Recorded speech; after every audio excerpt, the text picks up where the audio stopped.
Sir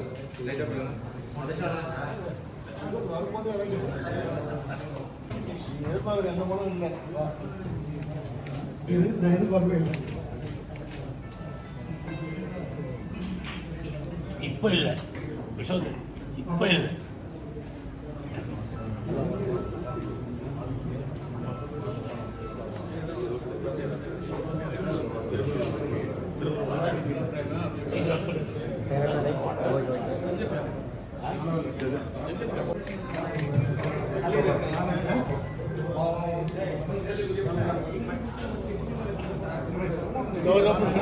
ஒரே நிமிஷம் வாங்க.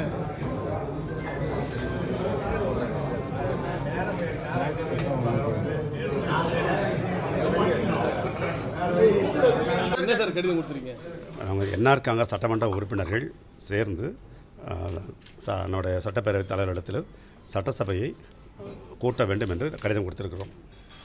மாநில அந்தஸ்து பெறுவதற்காக இந்த அவதியும் விவாதிக்க வேண்டும் என்று, அவசரமாக விவாதிக்க வேண்டும் என்று நம்முடைய சட்டப்பேரவைத் தலைவருக்கு இந்த கடிதத்தை கொடுத்திருக்கிறோம். ஏற்கனவே 16 முறை தீர்மானம் போடப்பட்டிருக்கு. ஆளுநருக்கும் முதல்வருக்கும் மோதல் என்கிற நேரத்தில் இது சொல்லுவோம். ஸ்பீக்கர் சொல்லுவார். இல்லை சார், ஒரே நிமிஷம். 16 முறை நம்ம தீர்மானம் போட்டிருக்கோம். இப்போ கூடி என்ன சார் செய்ய போகிறோம்? அதுதான் விவாதிக்க போகிறோன்றது. எனக்கு ஒரு கருத்து இருக்கு, இவருக்கு ஒரு கருத்து இருக்கு, அவருக்கு ஒரு கருத்து இருக்கு, அவங்களுக்கு ஒரு கருத்து இருக்கு. எல்லார் கருத்தையும் சேர்ந்து ஒட்டுமொத்தமாக கருத்தா என்ன பண்ணலான்றதா சரி போகிறோம். சட்டசபை கூட்டத்துக்கான அவசியம் அதான் அவசரமாக வந்திருக்கு, சூழ்நிலை வந்து அவசியமாக வந்திருக்கு. என்ன கிரவுண்ட் சிறப்பு சட்டமன்றத்தை கூட்டணும்னு கேட்குறாங்களே, எதன் அடிப்படையில் கேட்குறாங்க? என்ஆர் காங்கிரஸுடைய சட்டமன்ற உறுப்பினர் மாண்புமிகு அமைச்சர் லட்சுமணன் அவர்கள் தலைமையிலே சட்டப்பேரவை துணைத் தலைவர் ராஜவேலு, சட்டமன்ற உறுப்பினர் சந்திரபிரியங்கா, அரசு பொருளாளர் ஏகேடி ஆறுமுகம், கேஎஸ்பி ரமேஷ், பாஸ்கர் என்கிற தட்சிணாமூர்த்தி, லட்சுமிகாந்தன் உள்ளிட்ட சட்டமன்ற உறுப்பினர்கள் இன்று என்னை சந்தித்து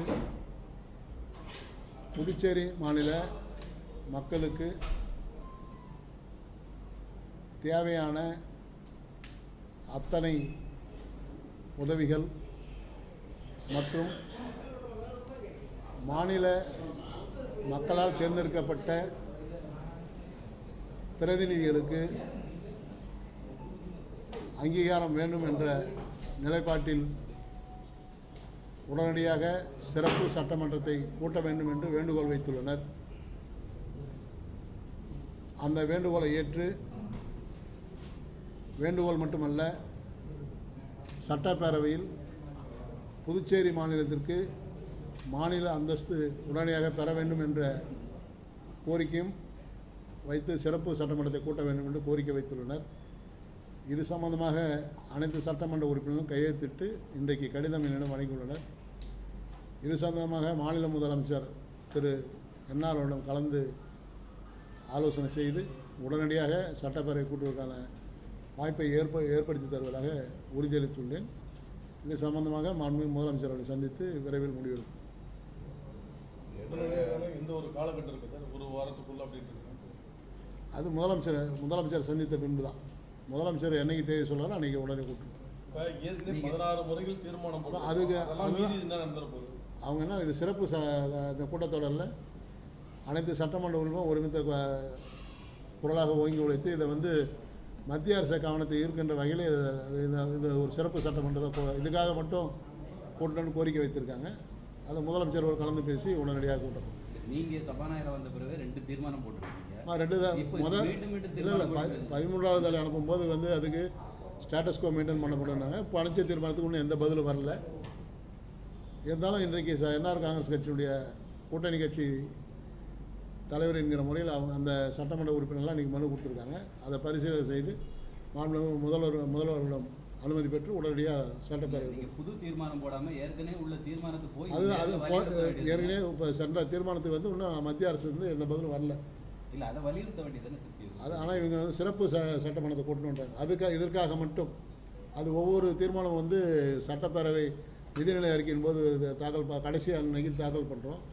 இது மாநில அந்தஸ்துக்காக சிறப்பு சட்டமன்றத்தை இப்போ கூட்டுங்க.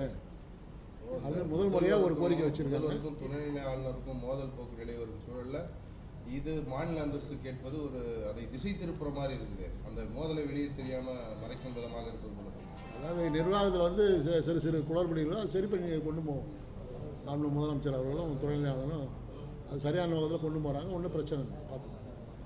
இப்போ இந்த சிறப்பு சட்டப்பேரவைக்காக சிஎம் கன்சல்ட் பண்ணி இப்போ லெட்ரு எல்ஜிக்கு ஏதாவது போகுமா? அதெல்லாம் போவாங்க. போகாது. சட்டமன்றத்தை கூட்டுவதற்கு அனுமதி துணைநிலை ஆளுநர் அது 6 மாதம் கடந்தால் தான். ஆளுநர் முதல்வர் கருத்து இப்போ திறந்திருக்கு, சட்டமன்றம் திறந்திருக்குது. முடிவடை 6 மாதத்துக்குள்ளே கூட்டுவதற்கு வந்து தவறுடைய ஒப்புதல் வேணும். ஆளுநர் முதலமைச்சர் மோதல் ஏன் நீங்கள் முதல் யார் சொல்கிறீங்க? கருத்து மோதல் ஒரு ஆட்சியாளருக்கும் ஆளுநருக்கும் இருக்கக்கூடாது. எந்த இது தப்பு இல்லையே. ஒவ்வொரு மனிதருக்கும் அவருடைய கருத்து. அரசு நிர்வாகம் முடங்கி இருக்கிறதாக எந்த நிர்வாகம் முடங்கி இருக்குது? நேற்று துணைநிலை ஆளுநர்லேருந்து அரசு விழாவில் பங்கெடுத்தார். நேற்று முதலமைச்சர் வந்து எல்லா நிகழ்ச்சியிலும் கலந்துக்கினாங்க. அப்புறம் என்ன இதில் ஆளுநர் நிகழ்ச்சியில் கலந்துக்கல. அப்புறம் அவர் நேற்று மயிலம் கோயிலுக்கு போயிட்டார்.